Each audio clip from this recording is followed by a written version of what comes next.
In this video, we'll go through the process of grading or marking your students' work. We'll also look at what your students see when they receive their grade. All grading takes place in the Student Work Card. I'll click on our lesson and select Grading to view a summary of student progress. So here I can see that all of my students have started the lesson and all but 2 have turned it in or committed their work. There are 2 people that are still in progress. I can begin grading the work of all the students who have finished by clicking this Grade Lesson button. However, as the deadline for this exercise has come and gone, I can force my remaining students to hand in what they've completed by using this Commit All Work button. I just need to click Commit All in this dialog. Now I'm able to grade all of my students' work, so let's get started by clicking Grade Lesson. This takes me to the new grading interface. Here, I can score all of the manually graded questions in the lesson.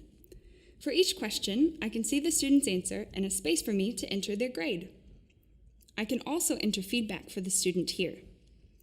This tab shows me the model answer that the students see, which I can use to help me grade the answer.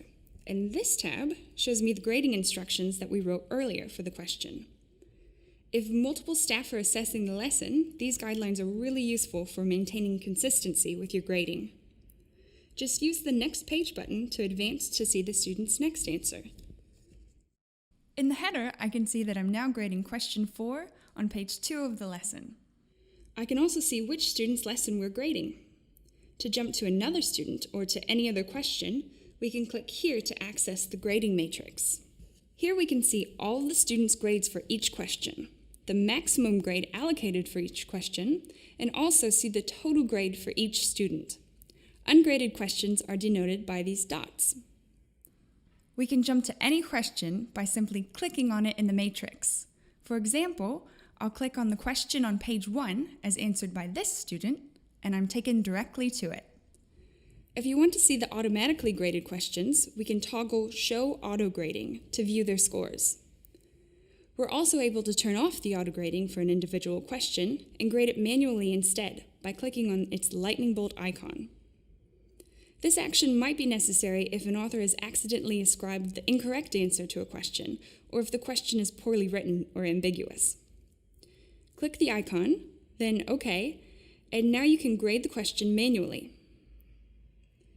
When grading is complete, just close the matrix dialog and return to the admin pages. When you're ready to release all the grades for your students, simply check this box. Let's look at what the students will see.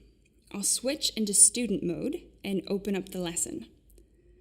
The student's total score is displayed at the top of the page. If grading is incomplete, grading in progress will be shown here. Individual scores are displayed next to each question. For each question where you've entered grading feedback, a pop-up with that feedback will be displayed to your student. This can be toggled on and off. Students can still check the correct answers in the usual way. One last thing, if you want other staff to help with the grading, you can assign them the grading role.